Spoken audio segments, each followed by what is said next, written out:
తెలంగాణ ప్రభుత్వం 2026-27 ఆర్థిక సంవత్సరానికి సంబంధించి అసెంబ్లీలో ప్రవేశపెట్టిన బడ్జెట్లో ట్రై సిటీస్కి ఎంతో ప్రాధాన్యత ఇచ్చింది.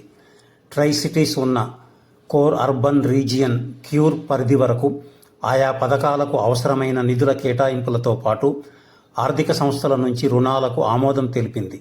ఆ లెక్కన హెచ్సిటీ కింద ఫ్లైఓవర్లు, రహదారులు, నాలాలు, ఇతరత్రా పనులకు 2,654 కోట్లు, మూసీ రివర్ ఫ్రంట్ డెవలప్మెంట్ పనుల కోసం 1,500 కోట్లు, వాటర్ బోర్డుకు వివిధ పనుల కోసం 1,850 కోట్లు, మెట్రో రైలు ఫేజ్ 2 పనుల కోసం 1,100 కోట్లు, హెచ్ఎండిఏకు 500 కోట్లు, ఫ్యూచర్ సిటీ పనుల కోసం 300 కోట్లు కేటాయించింది.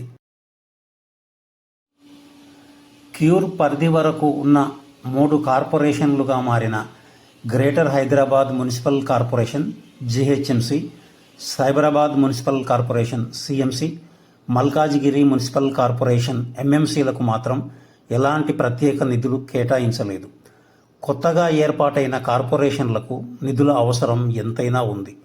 ఈ అంశం మినహా మొత్తానికి రాష్ట్ర బడ్జెట్ బాగుందనే అభిప్రాయాలు వ్యక్తమయ్యాయి. సంక్షేమం, అభివృద్ధికి సమ ప్రాధాన్యం ఉందని పలువురు పేర్కొన్నారు.